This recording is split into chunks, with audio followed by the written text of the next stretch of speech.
Everyone, it is time. أنا صوتي أعلى من الميكروفون. I don't need a microphone clearly. No, I hear. Okay, there is a microphone. Yes. All right, you guys. It's hope you enjoyed your lunch. It is time for to resume our conference and our second keynote speaker. We had a wonderful day yesterday, a wonderful day so far, and it continues. We are so lucky to be able. Yes, please, quietness. Okay, thank you. I'm sure this is not really helping my image with everyone, but it's okay. I have to, do this, all right? So we are so lucky to have Dr. Miguel de Baca, Senior Program Officer from the Getty Foundation, Connecting Histories Getty Foundation Program, and ACLS Postdoctoral Fellowship, Getty Post-Baccalaureate Internship and Conversation programs that he works with and heads, giving us his keynote address on archives and style. But let me introduce Dr. de Baca a little bit more. So he is a senior, as I said, a senior program officer at the Getty Foundation, and he oversees the global art history initiatives that we at the Association of Modern Contemporary Art from the Arab World, Iran, and Turkey, AMCA, represented here with Annika and Jessica, were lucky to work with on a project of mapping art histories in the Arab world, Iran, and Turkey. Miguel was formerly the chair of the Art and Art History Department at Lake Forest College, where he was associate professor with tenure of modern and contemporary art. He received his PhD from Harvard in 2009, a BA in 2002 from Stanford. In 2017, through the year to 2018, de Baca was the Terra Foundation Visiting Professor of American Art at the University of Oxford. He's active in the Mellon Mays Undergraduate Fellowship Program network, advancing the work of Black, Indigenous, and persons of color who are emerging scholars in the humanities. De Baca's publications include 2015 monograph on minimalist sculptor Anne Truitt, published by the University of California Press, and in 2016, he edited volume Conflict, Identity, and Protest in American Art. Miguel is also involved in many other projects and with CAA, with giving opportunities for young scholars, international programs, and many more. And we look forward to continuous support from you. And now the floor is yours. Thank you. Thank you, Mawrid. Good afternoon, everyone. Thank you so much for that wonderful introduction. I always feel slightly, they ask for your bio and you try to put it together and then you think, gosh, I really hope they don't read all of that. But then, it's really nice. It was really nice. And Salwa, thank you so much for the invitation. It's been very special to be here and to meet all of you and to hear the energetic conversation about archives that we have heard for the last day and a half, and it has just been a real honor to be here and a real treat to be able to share with you some ideas, some notes, I guess you might say, some reflections. Some of it might be quite conceptual, some of it is going to be very practical, but in any case, I look forward to being able to share it with you, which is what I'm going to do right now. Thanks also to Maha, who has put up with all of my delinquency in terms of remitting things. So, yeah, a very well-deserved applause. So, in any case, what I'm trying to do this afternoon is to summarize and maybe augment what has already been offered by the wonderful panels and presentations we've been enjoying, and maybe just offer some additional insights and ways of deepening one's thinking about archives. I should say right from the start that I am not an archives professional. I do not have a library or information science degree. I'm going to set my timer to make sure that I am not grossly over time. Excuse me. All right. And in fact, I'm no expert in acquiring or selecting or arranging records for research.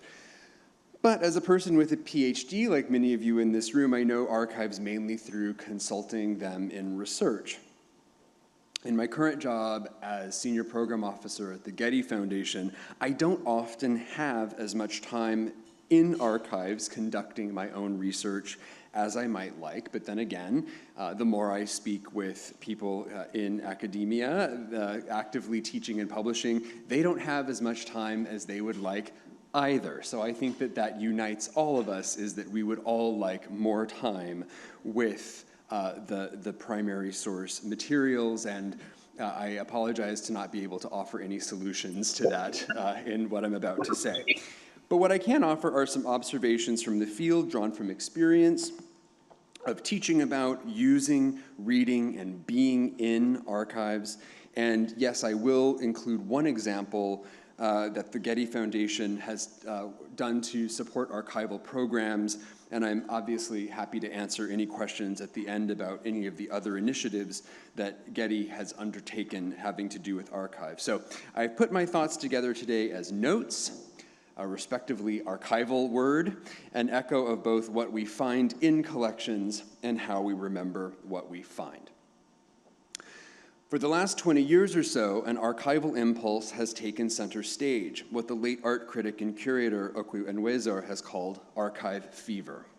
This includes academic research into archives, different kinds of archives, especially personal archives, and archives that take forms other than the written, exhibitions fully drawn from archives, and collecting archives on the part of both private collectors and public museums and libraries.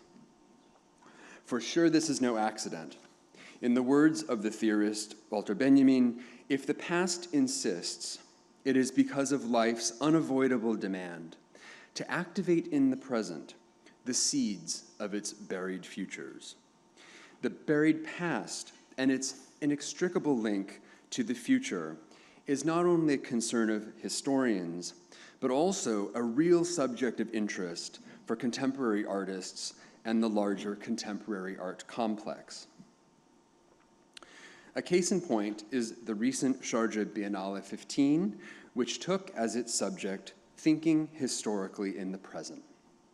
The curator, Hur al-Qasimi, took as critical points of departure living history and continuity with the past, bringing together artworks that deploy recent post-colonial and decolonial theory, such as in the case of both of these artists, Hank Willis Thomas and Helena Metaferia, who, in their own way, examine the historically oppressive forces of colonization in Africa and its present impact on the African diaspora.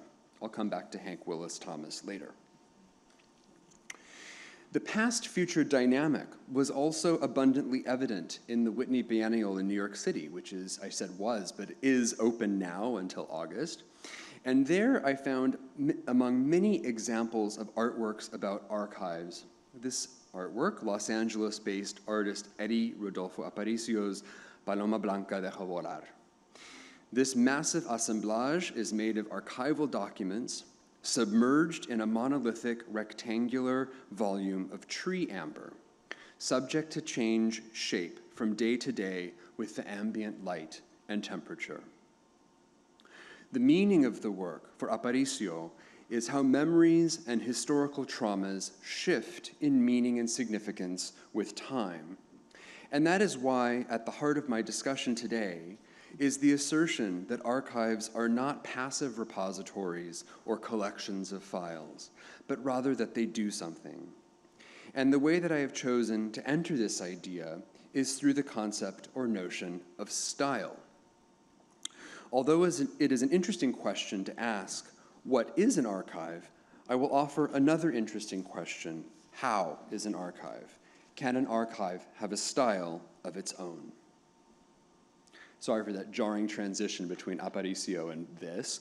But in bringing up the notion of style, there is a risk of sounding regressive, particularly to the art historians in the room.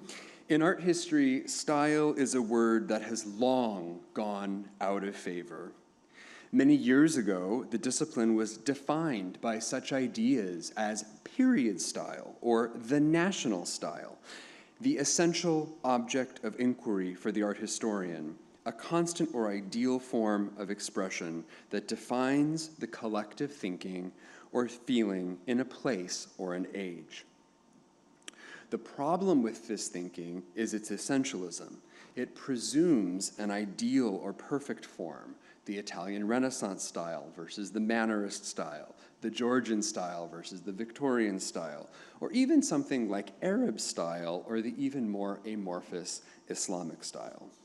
In this sense, style in art was a concept built on exclusion and distortion, as certain things were left out, and even the so-called ideal examples could only be viewed narrowly through the lens of the period's character or national history.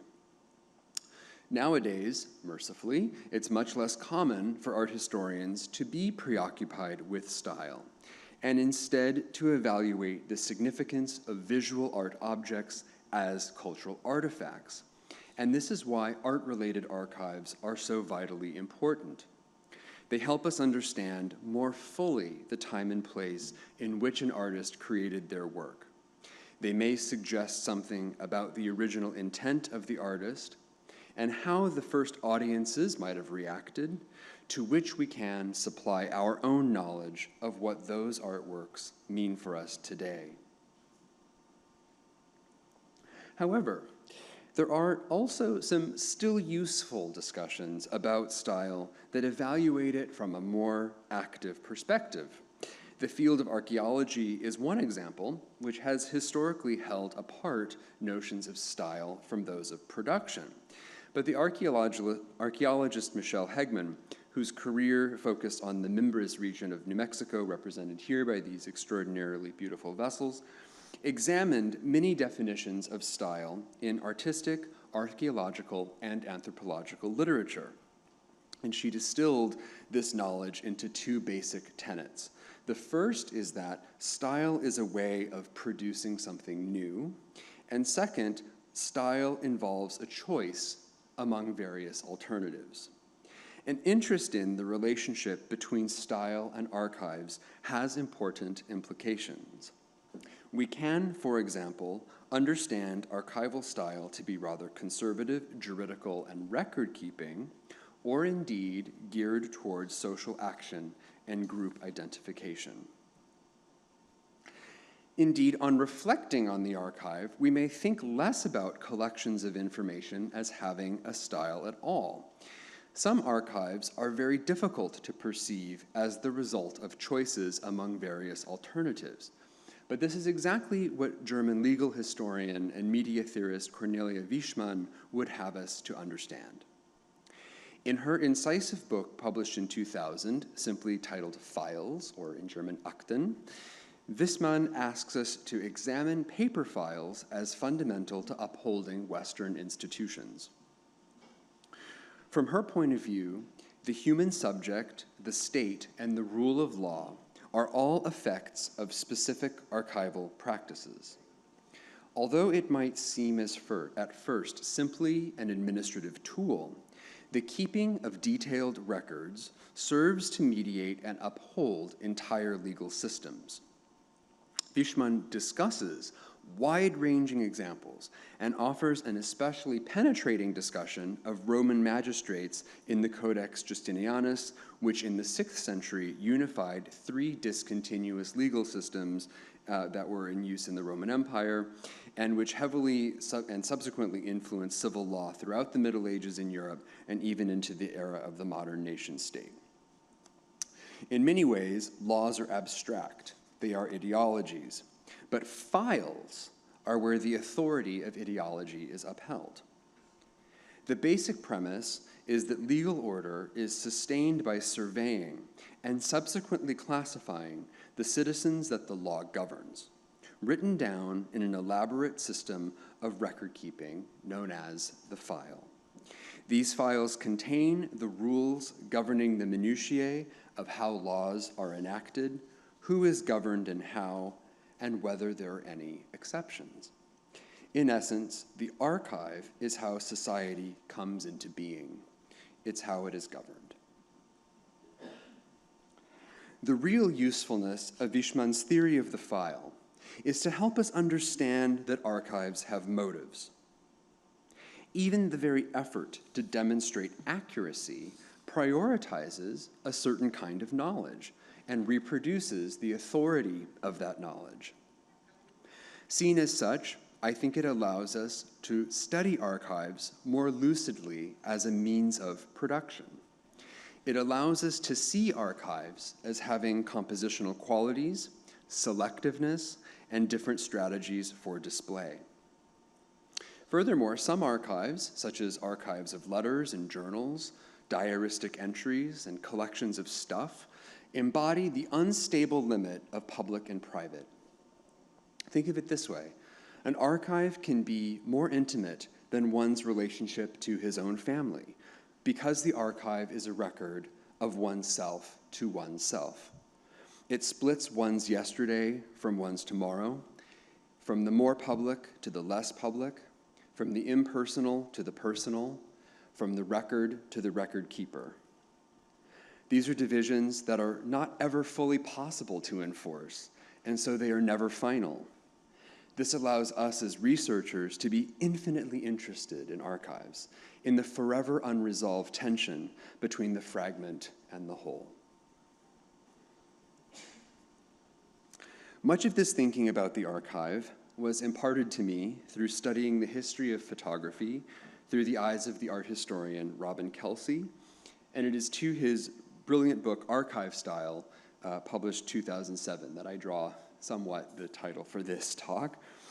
In it, he studies images such as this one, Timothy O'Sullivan's Canyon de Chelly, photographs produced as a visual inventory of the American Southwest during the Wheeler Survey, a massive governmental program in the 1860s and 1870s to document and map the geology and natural resources of the western United States, territories that had recently been annexed through purchase, particularly from France and Mexico. In addition to these inventories and maps, the intent was also to locate and enumerate Native people in the region, determine sites for future military installations, and evaluate agricultural potential for the expanding population of the young United States. The photographs taken as a part of the Wheeler Survey were what we might say informational.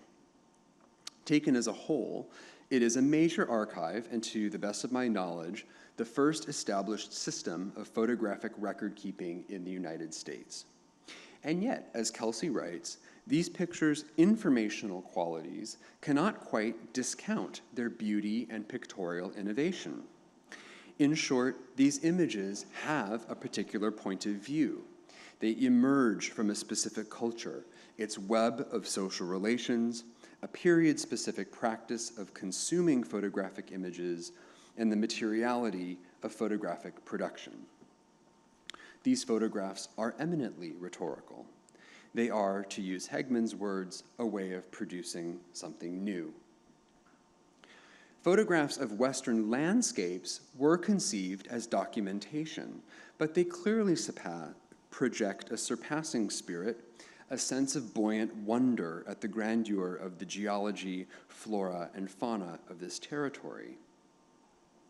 An American dream of unsullied nature was rooted in the popular 19th century philosophy of transcendentalism, which was a powerful mythology about the American character intimately bound to the nation's wilderness as a site of rejuvenation and the source from which the nation would draw its spiritual strength. Of course, it was also, paradoxically, the site that would be the source of the nation's monetary strength through the extraction of natural resources, timber, silver, and gold that were assumed to be abundant and never-ending. Railroad companies were especially interested in photographic surveys of the lands of the American West to identify places where the rail lines could come through and drive economic expansion. Thinking through medium is also very important when considering an archive's contents. Photography in the Wild West was a challenge, At this stage in photographic history, developing a photograph was a fluid process. It was called the wet plate collodion process that required chemicals and fresh water to render the images. The sticky, viscous substance of collodion was photosensitized and used to bind the image onto the surface of a glass negative. Frequently, the heat in these desert climates would cause the collodion to boil on the plate, making the negative unusable. And the stickiness of collodion also attracted dust, which caused accidents when the negatives were developed into positive prints. That is why when one sees a particularly beautiful, or we might say successful, image from this time and period, it is noteworthy. The material conditions of production were antithetical to making photographs. So what we can say is that this is an extraordinary archive, one in which the articles were very, very carefully selected for their quality against all odds. The other thing to know is that the photographer Timothy O'Sullivan came to his work of landscape photography after 4 years' experience behind the lines and on the battlefields of the American Civil War. O'Sullivan's photographs of the war convey the weariness of war action and the horror seeing fields of dead soldiers. Because these photographs were intended to become engravings that would illustrate stories in any number of national newspapers, they needed to communicate an entire story of war through a single instant frozen in time, to compress an entire narrative into a single image. Eventually, O'Sullivan and other photojournalists became master storytellers through props and staging and point of view, and even sometimes moving bodies on the battlefield to give the picture greater narrative force. Thus, O'Sullivan's photographs of the Wheeler Survey were primarily fact-finding in their function, but told other stories as well. The especially beautiful examples were presented in albums and lantern slides to members of Congress and other influential people to drum up support for funding civilian scientific expeditions and even creating national parklands. They satisfied a voracious appetite for commercial publishers for marketable landscape stereographs that were sold as popular entertainment in the late 19th century. And they were also, amidst all of this concern for production and composition, for beauty and narrative power, amidst all of this, they were understood to be truthful, an accurate and complete record of a place and time. So that returns us to Canyon de Chelly. Captain Wheeler, who led the survey, allowed O'Sullivan a lot of discretion in the images that he produced. And O'Sullivan produced images that were unusually sensitive to the dramatic qualities inherent in inanimate substances. In the photograph of the Canyon de Chelly, for example, light floods an expansive rock wall, highlighting striations that seem to pull the surface tight to the picture plane. The stark geometry and dramatic interplay of surface and darkly recessed depth seem to be almost modernist in their sensibility, something like a product of the 1920s or 30s, not the 1870s. And yet this is an archival record, not explicitly or overtly an artwork. I think we can all agree at this point that the uniquely appealing visuality of O'Sullivan's picture gives a style to this geological archive. At the very least, the pictures affirmed a reverence for the majesty of the American landscape, a highly romanticized vision of nature in which nature and humanity coexist in peaceful beauty. But I think these pictures also present an enticement to the land, not only to view it, but to possess it. The lack of human actors in this geography perpetuated the myth that these lands were empty and therefore endlessly available to be seized and resettled by white persons moving from the east. Indigenous settlements, as you see in the middle and foreground of this image, appear to be ruins, the evidence of a bygone civilization rather than a vibrant habitation. When indigenous persons were pictured, they were treated either with an air of ethnographic detachment, showing difference through their costuming. View on Apache Lake Sierra Blanca Range portrays a land still simmering with the possibility of violent eruption. 2 Apache guides and 2 white members of the expedition party sit on the rim of the lake. The Apaches conspicuously hold rifles in their hands, seemingly justifying the presence of guides and military escorts. In other words, despite its splendor, the American West was still a land full of unknown threats, ones that scientific discovery and military oversight could keep at bay. So what can we learn from this note, from this example? Of course, the Wheeler Survey is just one particular kind of archive in which the photographic material has an unusually appealing aesthetic quality. But what I think we can learn is how the archive exceeds its function as a repository of information and consequently becomes a style in which a story can be told. It is deeply meaningful as a site of historical negotiation, splicing together visual rhetoric with a bureaucratic order. It matters in these images who is working, how they are working, what they are representing, and for whom. What happens when the law needs to be challenged? What role might an archive play then? Having examined the rhetoric of archives through the example of photography, I would now like to turn our attention to liberationist approaches to the archive, which has been part and parcel of the larger emergence of social history in the 1960s and 1970s. Understanding that the archive furthers the values of its creation was of concern to the French theorist Michel Foucault, who wrote about the archive as constituting a system enabling and controlling the production of knowledge. The proliferation of archival collection development in the latter half of the 20th century, and clearly into our own time in the 21st, was also informed by the politics of representation and identity politics. As a result of massive changes to the social fabric because of the civil rights movement and second-wave feminism, there was a growing awareness among artists that the teaching of United States history had marginalized, misrepresented, or altogether ignored the experiences and perspectives of minorities. And one place where we see this with particular force is in the writing of feminist history. As a result of second-wave feminism in the 60s, scholars understood that writing the histories of women required new reading practices and new sources for historians, since the historical record previously available privileged male-centered activity, because that is what had held almost exclusively of value to that point to scholars of history. Part of the increase in archives about women included the rise of information and the management of information that was a part of the feminist movement. Once feminists were publishing their own newspapers, magazines, journals, and the like, such as Ms. Magazine, which was established in 1971, among many others, there were at least nascent archives of information that reflected women-centered experience. But starting in the 1970s, we also see examples of feminist artists activating public records to uncover new narratives previously submerged or erased by patriarchy.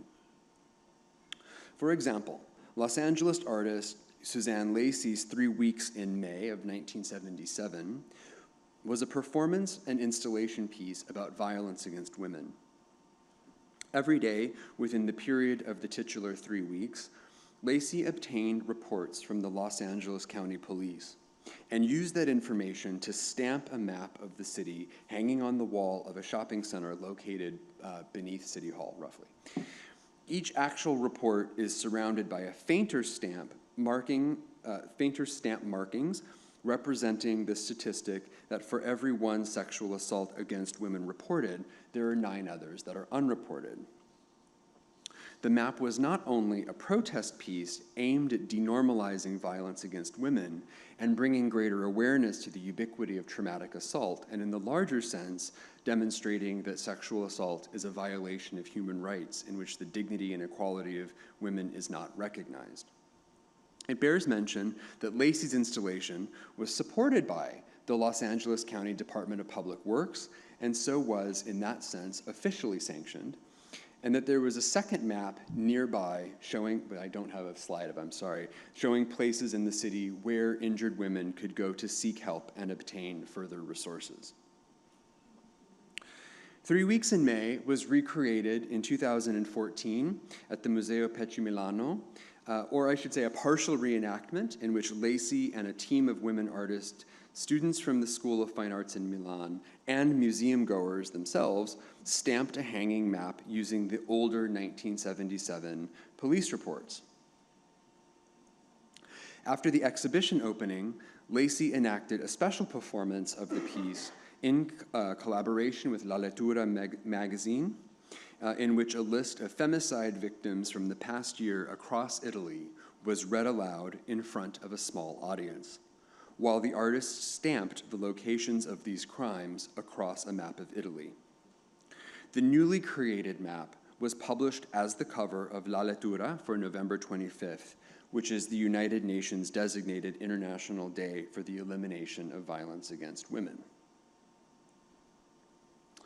I was reminded of Lacey's installation when I saw, in 2022, a similar archival work by the historian, theorist, and artist Ariella Azoulay at the Berlin Biennale for Contemporary Art.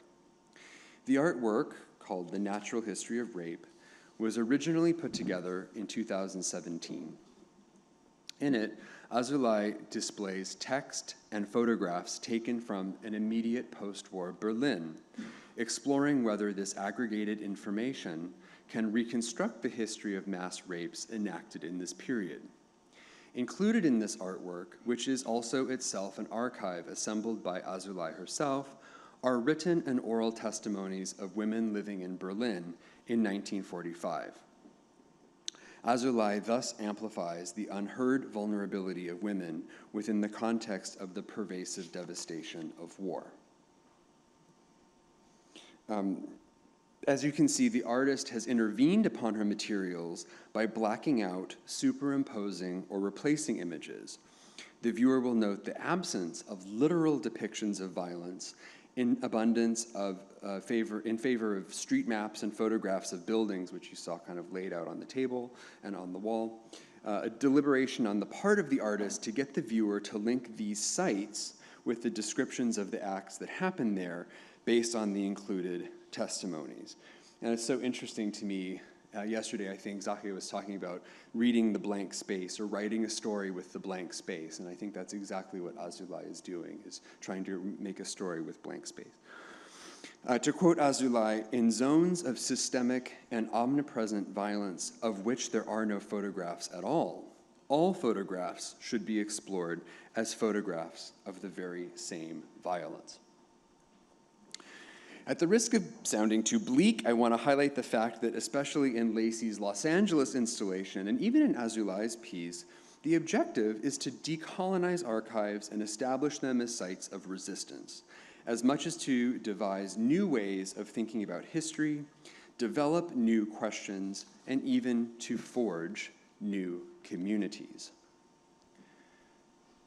I am encouraged by much of our conversation these past 2 days that have focused on community-driven models of collecting, displaying, and activating archives.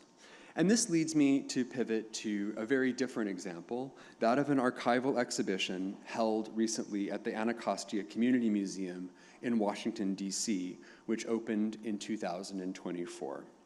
I became involved with this project because of some of Getty's larger efforts to preserve and make accessible archives related to African American art in the United States, which I will explain briefly.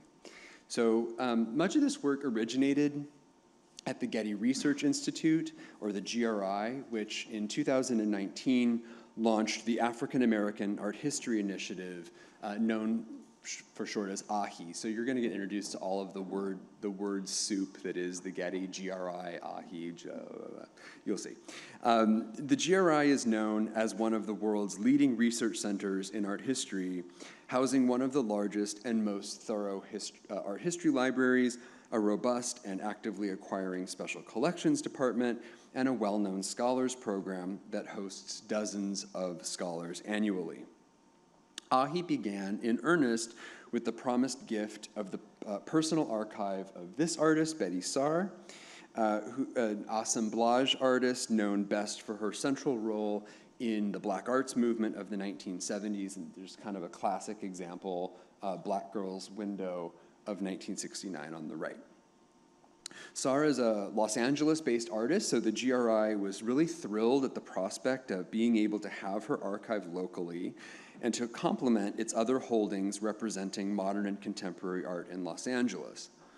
However, the GRI quickly realized an opportunity to tell a very different story about American art history if it were to broaden its commitment to representing the important place of African Americans in that history, and thus the initiative was born. In 2020, the initiative got a huge boost when Getty entered a relationship with the Smithsonian National Museum of African American Art History to obtain ownership of the Johnson Publishing Company archive. Johnson Publishing Company was based in Chicago. It went bankrupt in 2019, and it was for generations the publisher of the iconic African-American interest magazines Ebony and Jet, which had millions upon millions of subscribers. The archive is one of the, if not the most significant collections worldwide documenting Black American culture. The archive contains about 5,000 magazines, 200 boxes of business records, 10,000 audio and visual recordings. They also had their own television station and produced their own programming, so that's what that's about. And 4 million, actually I think it's 4.5 million prints and negatives that chronicle Black life from the 1940s to the present. And in this archive are not only photographs of leading Black figures such as Ray Charles and Maya Angelou, as you can see here, but also scenes of ordinary life of Black Americans that simply were not documented in other sources. The ambitious plan is now underway to digitize all 4.5 million photographic records, which will make these precious assets freely available like never before to an unprecedented number of artists, researchers, journalists, or even to the general public. As my colleague Kara Allage, the Associate Director for Collections at the GRI, says, the Johnson Publishing Company project comes at a crucial time in American history, where many states have introduced legislation that restricts what schools can teach about race and other US history. That is the driver for why the work is so important and so desperately needed right now. So when I arrived at the Getty in 2019, after having been a professor for a number of years, the African American Art History Initiative was kind of ramping up at the GRI, and seeing the Getty's commitment to collect broadly in African American visual culture by acquiring archives and bringing them to Los Angeles was also exciting for academic researchers. But I saw an opportunity at the Getty Foundation to come alongside this work and support African American visual arts archives in the public collections where they already resided, rather than bringing them to LA necessarily. And so I embarked upon designing a new initiative to increase the discoverability and accessibility of African American arts-related archives nationally. What I learned very quickly in this work is the difficulties faced by the repositories housing African American archives. Since Black artists were not always accorded the same place in history as their white counterparts, the records were and are sometimes difficult to locate and distributed across multiple repositories. There are often no finding aids, and where there might be lacking in metadata that would be helpful to researchers in understanding the contents of the files. And on that note, I should say, actually providing useful metadata, not just linking files with keywords, but actually providing descriptions that are rooted in community-centered knowledge, oral history, and so forth. Many of the culturally specific institutions that did champion Black artwork have historically faced challenges in funding, So there simply has not been the time, space, or staffing to make the records available to researchers. I can't say too much more about this initiative, although I'm happy to discuss later how I set it up and the years-long process that it took to get it going. It's still in a pilot phase. We have 5 grantees, and we are planning a larger publicity launch to celebrate the work of the grantees later this year. So you won't find any of this on the web yet, but in the fall, late summer or early fall, you'll find it online. But I did want to share some of the success of one of our partners, the Anacostia Community Museum, which is part of the Smithsonian Institution in Washington, D.C., and is not actually located on the National Mall, where the other museums are located, but instead is located in a quiet, residential, historically Black neighborhood in Southeast Washington. It was originally established in 1967 as the Anacostia Neighborhood Museum, and it was the first federally funded community museum in the United States, and it was started in direct response to the civil rights movement. The museum has as its mission to preserve and celebrate the rich and vibrant history and culture of Anacostia's Black community. Since its origins, the museum pioneered a community-centered approach to curating and the development of public programs. And the Anacostia Neighborhood Museum, as it was originally called, it was a gathering place for many of Washington's Black artists, and it provided a venue for display and intellectual community, specifically during a time of segregation where Black artists did not have the same access, or couldn't even walk in the front door, to places of education and exhibition of artistic work. Despite the historical challenges, Washington was a hub for Black artists nationally.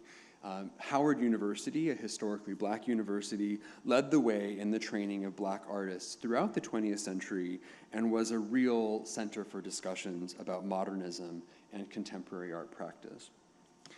So I went to DC to see the archival collection of Anacostia Community Museum in 2021. It was still closed due to the pandemic, but the archivist met me there anyway and showed me some of the amazing and diverse examples among its archives. It immediately became apparent that this place was a treasure trove of research materials that helped to tell a very different story about American art history.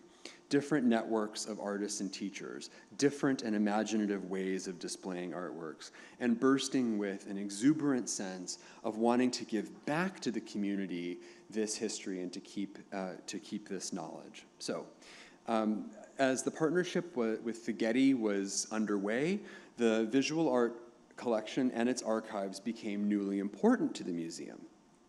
Although the museum is a community museum, not specifically an art museum, a deep dive into the archives revealed the truly historic and consequential importance of the museum as a central part of the experience of all Black artists in Washington across the generations. The museum's senior curator, Samir Miguel, quickly began working on an exhibition on the topic of Black arts education in Washington.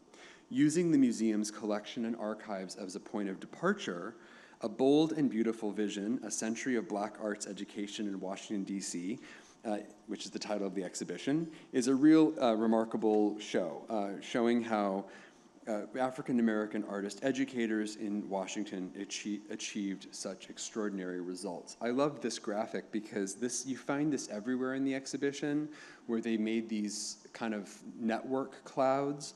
And this was one of their main takeaways, is that many Black artists in the city held a very deep commitment to inspiring a love of arts in young people. And so they were oftentimes teachers, and they would teach others, and these graphics helped to kind of draw linkages between artists and their teachers and other people who influenced them in the city. And these include the visionary artists whose names are today well known and admired, including Elizabeth Catlett, Alma Thomas, James Porter, David Driscoll, Lois Mailou Jones, just to name a few. I told you I would come back to Hank Willis Thomas. Here he is. To bring it full circle, here's an archival photograph of Hank Willis Thomas, a sculptor that I showed you who recently showed at the Sharjah Biennale, where here he is as a high school senior at the Duke Ellington School of the Arts in Washington, D.C., where many young Black artists started their training. So it shows you that this legacy of education, this legacy of teaching is so vital to uncover and to share with everyone. This exhibition is only the first step for the museum. As the curator told me, this is just the beginning of a long-term examination of the role of Washington's Black artists in an unfolding national and even international narrative, and the important role of the Anacostia Community Museum in that history. So at last, I'm coming to the end of my talk, and I wish to offer only a few additional remarks about the future of archives with an eye to our new digital age, which has also been an exciting conversation thus far at the conference. More and more archival collections are digitized, and new born digital records, such as emails and social media posts and so forth, are being submitted to archives. As we heard across our discussions, the old ways of processing, selecting, and arranging records will eventually not be sufficient to these changes. And it makes sense that AI will soon be used to assist archives professionals in working through large amounts of data. I think it remains to be seen how the integration of AI techniques in archival systems will actually unfold, although we've had a taste of it here. I'm pointing to this table because that's where those people are sitting today. When it comes to the scholarly use of the archive, it will require more interdisciplinary collaboration between archivists, data information and technology specialists, and yes, humanities scholars. And here I mean us, art historians. We are also accountable to this conversation for the health of the discipline moving forward.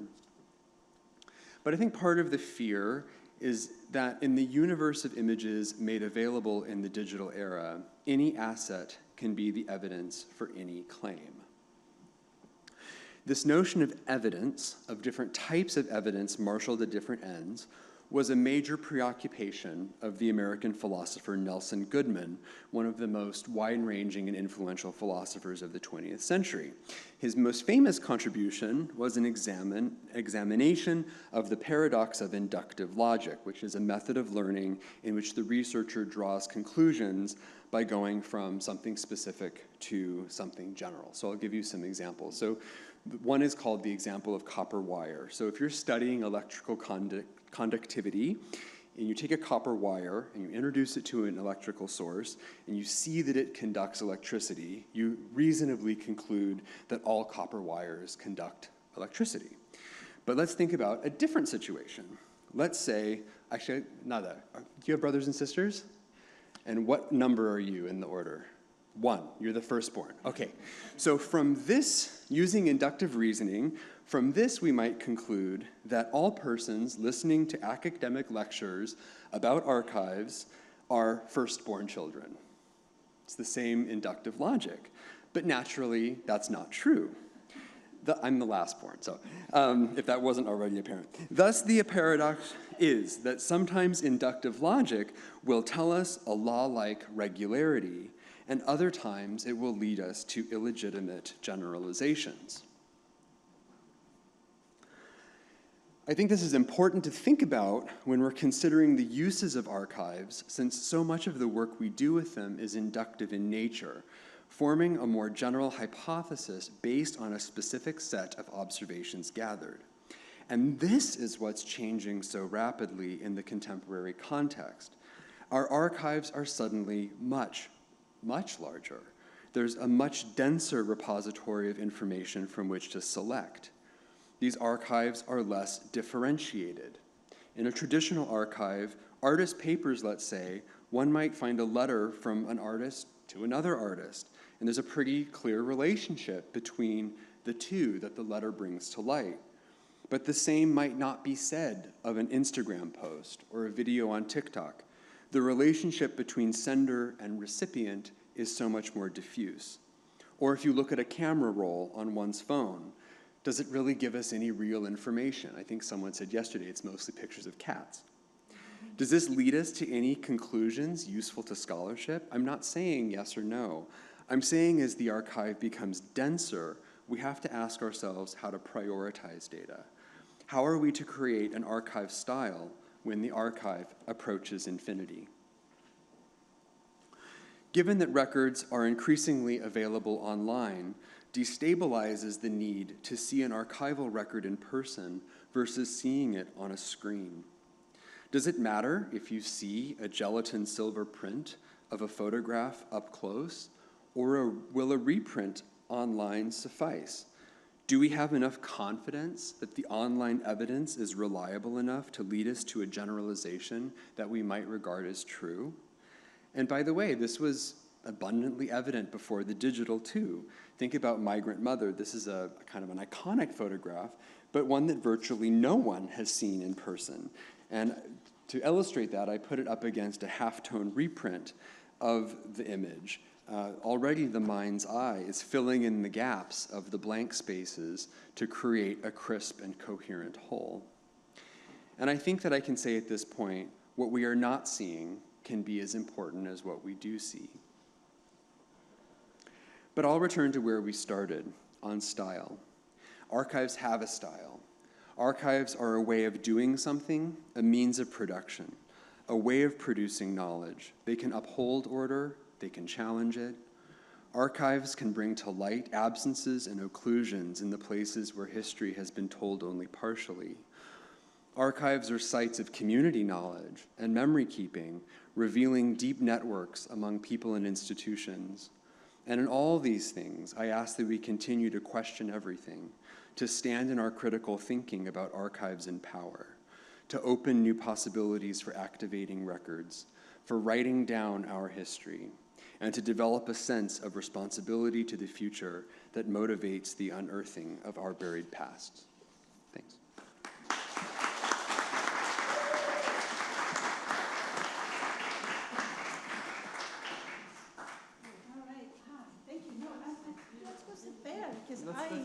I know, I can see the questions.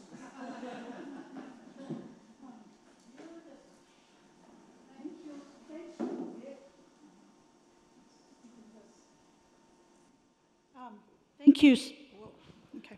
Thank you so very much for this beautiful, thorough, deep, thought-provoking engagement that actually in various ways does bring together all the issues that we've been talking about yesterday and today. And I'm sure we'll continue in the last panel as well. So, well done. Great. So I know there are questions in the audience, and I think because I am the keeper of time, a job that I didn't ask for, let's go ahead and open with questions from the floor.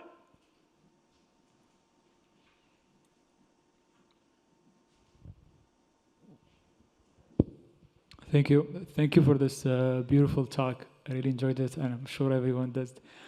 I'm curious to know more about, and I'm connecting this also to the first panel, to think about how can we visualize the absences, the silences, the omissions in the archives? Because we often talk about curating or exhibiting what is out there, but what is not missing, right? So I'm curious, how can we bring it to the visual, these silences, archival silences? Do you want me to take several questions, or do you want to do one question at a time? Whatever is more comfortable. I think maybe one at a time is fine. Yeah, that's a great question about visualizing the absences. You know, I think this is really something where that is the power of the Ariella Azoulay archival piece at the Berlin Biennale with those, and it was so striking to see these blacked out photographs, because when you know that's what they are, as photographs, and when you see something, you want to look at it and understand what you can from it, but to understand that they're useless because they're not actually picturing the violence that took place. They're just sort of they're perfunctory. So where do we look instead? And then that's exactly what she's saying. We have to look to oral history. We have to look to community history. We have to look in other types of places in order to find the violence that is not pictured in those images. So I think that, you know, that's offers one way of thinking about how to visualize the blank space, how to visualize to sort of say that you have to read. I believe the quotation was, I pulled from Azulai's book. She's a professor at Brown, by the way, where she was saying, if you see something that doesn't picture violence, you have to therefore read it as though it does, because you are always thinking in reverse as you are thinking it. It's like the contre-champ, actually, that we were talking about yesterday, is thinking both ways. Can I add to that question? So as we particularly work with post-colonial situations and archives that are lacking a lot of, or has a lot of gaps, how do we not invent a scenario that actually we think is missing from the archive? You know what I mean? Give me an example. I mean, a lot of the history of, let's say, modernism in the Arab world has been written based on what could have been lacking or not present, absent, and in such invented a lot of narratives that, you know, may or may not be correct because we have no other evidence to it. So, but in sometimes, even with good intentions, you know, trying to imagine a different scenario, there might be these, you know, moments when there are things that are invented that are not true, that are, you know, because we have no other way of looking at it. Yeah, I think speculative history is really important. I think it's important to make those leaps when you can, obviously being responsible to your sources. I think it's also really powerful to say in one's research, to write into one's research the violence that is the fragmented archive. So to actually drop a footnote and say, I would love to know more about this, but I do not, because I don't have this. And the reason I don't have this is because it was not kept, it cannot be found, it was destroyed, someone told me it was destroyed. You know, and it's almost like that meta level of engagement with the research. That could be a footnote or could be in the text where you just say, you know, this is what I think, but I wish I had more, but I don't.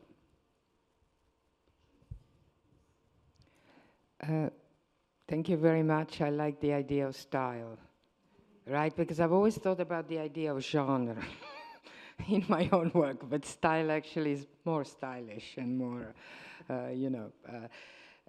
Well, there are, I mean, I'll comment on something, but on what you were saying, I think there are one of the 5, 2, or 6 C's of historical writing, which is context and conjecture and connection, 3 actually, right? And I think all historians that deal with archives that have gaps, and no archive doesn't have a gap, I guess, you know, the essence of training, I mean, at least, you know, the training that, you know, I've been given and I'm giving to my students is to be able to look at context, conjecture, and so forth. And, you know, imagination plays a very important role, but it's not bad to be imaginative. And also to put it in a footnote that we don't know. So I agree with you. But, well, there is an issue which really comes out of your presentation, and is this, how do we create an archive style when materials are so scattered, like in kind of, I don't know, social media's conversations and whatever in the digital age? And so perhaps what made me think that in this digital age, the curatorial agency is much more pronounced.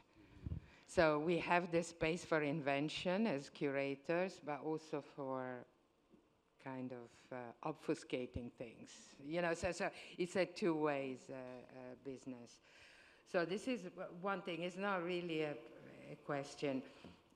The other thing is that when you were talking about the Wheelers' wonderful photographs, and this, it made me think about a certain type of genre of information gathering or collecting information that was very much used in the past, and the idea of the survey, right? The geological, the anthropological, the natural, whatever, and very much part of a colonial world and so forth. And I was thinking about the gazetteers that, for instance, the British produced on every colony they had, including this part of the world. So it made me think about archive making as a form of intelligence gathering. Right, which is also, you know, it really does fit into what you were saying. Thank you. Thank you. I adore all of those questions. You know, when I teach, when I have the privilege of teaching, which I do rarely anymore, but I always, you know, students want to know, what is the meaning of this work? And I said, well, it has three meanings. It has the meaning that it had to the person who created it. It has the meaning that it had to the first person or people who saw it, and it has the meaning that it has for us today. And all of those meanings, that's what we do as historians, is we think about all of those meanings together necessarily. And the archive, I think, it helps us understand at least those first two. And that's 2 out of 3, and that's pretty significant. So that's the first thing I would say. The second one is how to create archive style when the materials are so scattered. I mean, this I think is the question of why archives are so contemporary in the minds of contemporary artists, is that trying to locate where that actually happens. And so there is, I call it the aesthetics of accumulation. That is like the style to me of the 21st century. I'm thinking of yesterday we talked briefly about Rafiq Anadol. I mean, that is totally the aesthetics of accumulation, because it's like the accumulation of gigabytes and terabytes of data that are then used by teams of people to create these installations, which are like amazing, by the way, but it is this sort of astonishing accumulation. So as you were speaking, I was thinking that the aesthetics of accumulation as being very much related to this archive style. And then the last part is the genre of information gathering, and you're so right. And I think what I didn't show was like I didn't show you Ansel Adams photographs of nature, because what O'Sullivan did in his archival way was he paved the way for Ansel Adams to exist. The archive preceded the artist's work.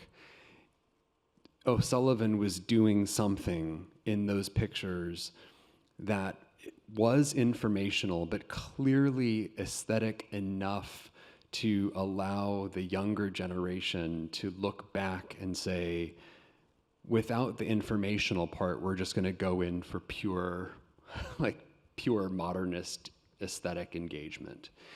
But it relies on that older information gathering step.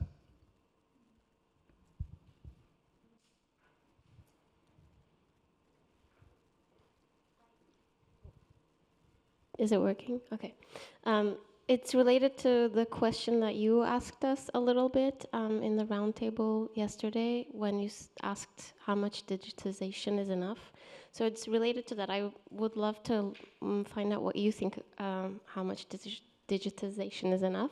But also I was wondering, and maybe this is too technical a question and this is not your concern at the Getty, but if you get an archive of an artist or a collective that also is recent enough that it also includes already digital material like emails, or even like an Instagram account, how do you weave through that? What are the criteria that you would be using to sift through that material in terms of what's relevant and what's not? And then the third thing about Refik Anadol, I tried to keep myself from saying anything when Vasif brought it up yesterday, but that's a total fetishization that doesn't, for me, do any kind of meaning making out of an archive. It just makes an archive into a spectacle, which I find extremely dangerous.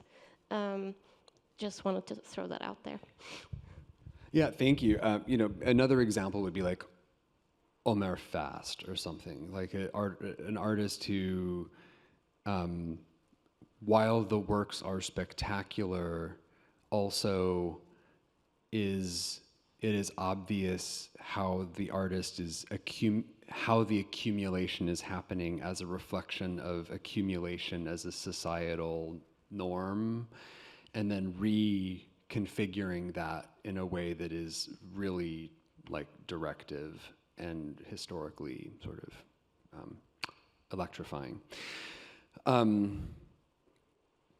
I'm going in reverse order then. So then, too technical.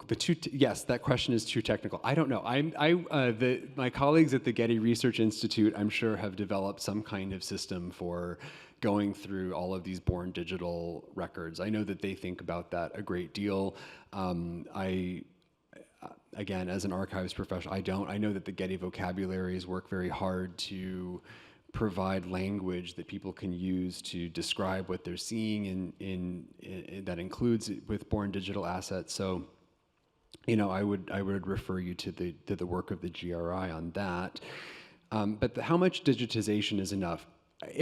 I asked the question yesterday. I felt slightly cheeky in doing so because it was, but I actually mean it. I actually mean that question. How much is enough? You know, when it comes to the Johnson Publishing Company archive, this commitment to digitize 4 million images is, you know, think about how staggering that's like 10 years of work. It's the front and the back of every image and complete metadata for each image. And you just think, like, we're melting the polar ice caps to do this. You know, it feels like the superabundance of digitization. So, you know, I know the lead archivist on that project. He's a really great guy named Stephen Booth.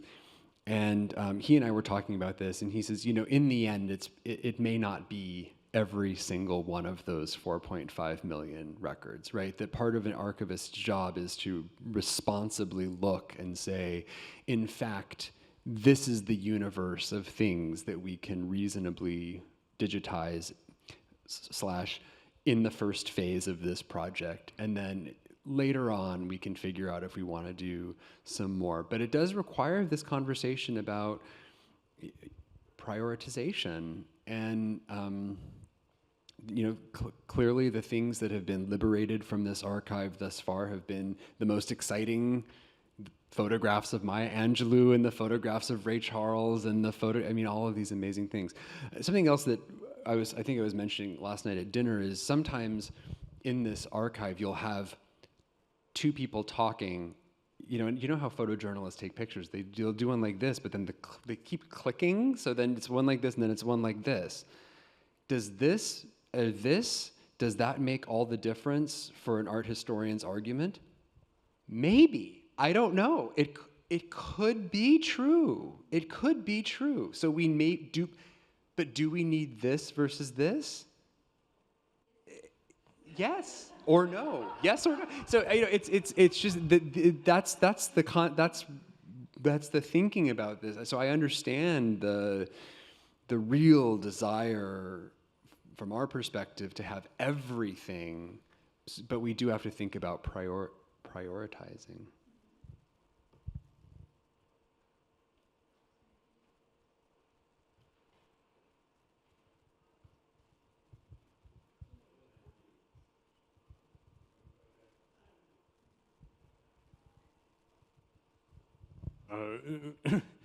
Well, as an American, I appreciate the approach you took going throughout the rhetoric of the style of the Farm Administration, security, Roy Stryker, and that kind of rhetoric, and Dorothy Lang, and particularly the problem of Holocaust, of the massacre, genocide of Western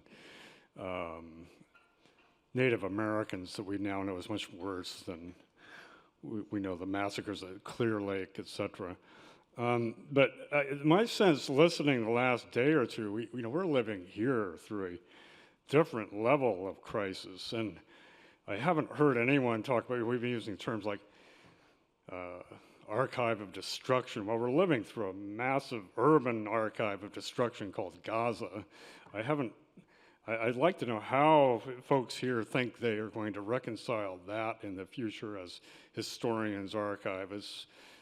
We've had other cities destroyed, Aleppo, the Americans' destruction of Baghdad on different levels, massive migration. So when I see Dorothy Lang, there is a rhetoric of style to how all of that is represented. The Israelis certainly have a rhetoric of style in their press of how they cover Gaza, or journalists. We have journalists being killed.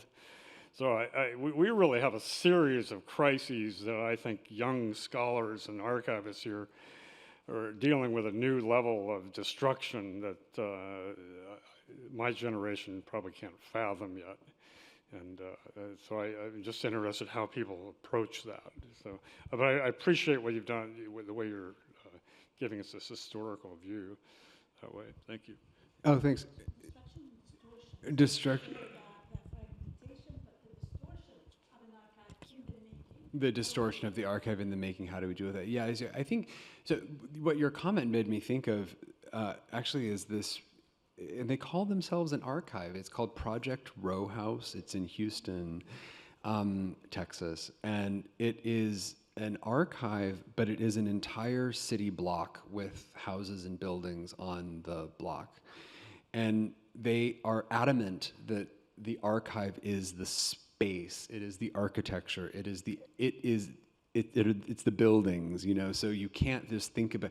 So I think that's a really interesting challenge for all of us to think about, is what happens when the archive isn't just, files in a folder, but like, can we cope with an archive being an entire city block, an entire destroyed city block, an entire geographical expanse? I mean, that's a bigger question that I'm prepared to answer, but as you were speaking, I was really thinking of this really powerful place that's so much about the lived history of the African American community in Houston, and that is the record, that the archive is embedded in the actual bricks.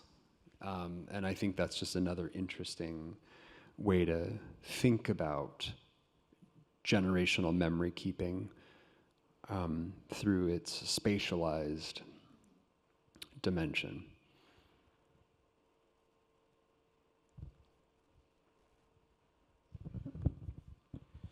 Well, thank you very much, and I really appreciate your talk. And I have two questions and two thoughts to share. One about the definition of style, and the other one about the matter of photography.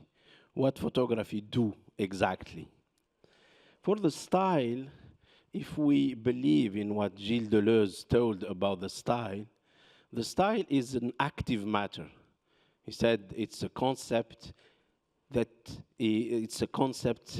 or a new way of thinking, an affect or a new way to be affected by something.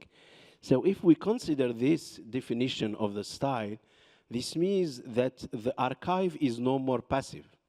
The archive is acting on its comprehension. So if the archive acts, how the one who is dealing with the archive act with this acting, in fact.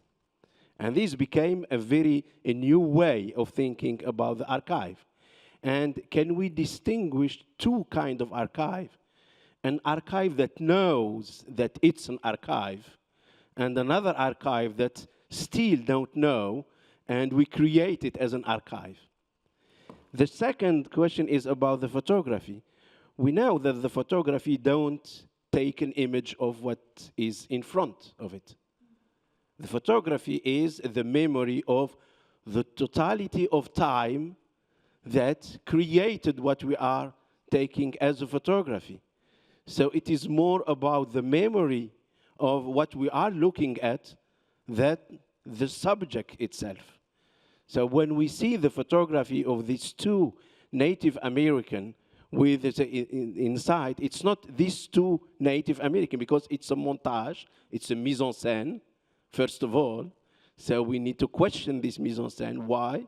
And it's all the history before. So how we can deal between there? What kind of thinking do we give to the photography? Because the photography, as Sugimoto did one time, when he decided to take the photography of a movie. So he put the camera and opened the camera, but at the end, the image is just a white image. Because there is the totality of time of the movie, but we have no image. And this is the perfect definition of what is a photography about. But sometimes we are trapped in the mise en scène of the photographer, and we lose the real question. So this is what I wanted to share with you about. Well, I agree with you. I thank you for perceiving the Deleuzian perspective that very clearly informed how I was thinking about style in this context as active matter. And I think that, and also thank you for the question about photography and what it actually does. I will say that the photograph that I showed you of the Apache guides, it's numbered. It's very hard to see, but these were numbered photographs, and I think that the effect that had was to, even though it was the same picture of the same Apache guides, but hundreds and hundreds of them, the multiplication of that image of a threatening-looking native person kind of multiplied in the eyes of people who saw it, the threat, the existential threat of Native Americans on the frontier. By the way, those were guides that were hired by the white surveyors to accompany them on their journey, right? So in any case, you know, they're both great questions. I take them more as just correct points about you know, wonderful observations, and you're right about Sugimoto, and it is the passage of time. I will say the thing about photography is that it is still, you know, and this is what I was trying to suggest at the end, but the digital turn. When you have analog photography, it is still something real in the sense that there was an instant or a moment of time in the past that is truly kind of crystallized and it exists in that image. But the thing about the digital is that that is just not the case anymore. And you know, Goodman, who I mentioned, you know, had all of these ways of thinking about authenticity and allographic images versus autographic, and there's a whole conversation and a whole discussion about that, which time doesn't permit right now. But you know, it boils down to this: like if you hear like a Rachmaninoff piece played in Abu Dhabi, and you hear a Rachmaninoff piece, the same one played in San Francisco, are they the same? Are they the same? And I think it's the kind of thing that we can think about when we think about the reproducibility of images in these different contexts. If we're seeing, are we really seeing the same thing? But I think... One more. Okay. One more. I have to choose between 3 questions then. Yes, please. I'm very curious to hear about the arguments you needed for, or as much as you can share about advocating for keeping the archives in their communities, and if there are similar or parallel initiatives at the Getty to push against some of those protocols that have been inherited over the years that we might want to resist. Yeah, I think it's really interesting. I mean, this is there's such a great question, and for me personally, it was important to support the archives in the places where they exist. But that doesn't, and I kind of handpicked the 5 repositories that I think could be a real example to what might come later in the initiative. But because of the realities of where many of these records are found, there's not always an institutional readiness to be able to accept the funding to be able to carry out the project. It's an enormous amount of work, as we all know, that this practice of care is one that is both expensive and time-consuming and emotionally draining and all of those things. So it's always that kind of balance to sort of think about where is the archive, how can we best support it, where is it best supported, and then to really listen to the needs of the archives community and respond to those. It's not just, the research community is one set of desires, but the archives community is another set of desires. And as we can kind of push those 2 things together in that middle zone is the perfect opportunity to be able to fund and support those various projects. Thank you all so much. This was really fun. Yes, thank you. Thank you so much, Miguel. This was amazing. Thank you, everyone. We're on to our last panel.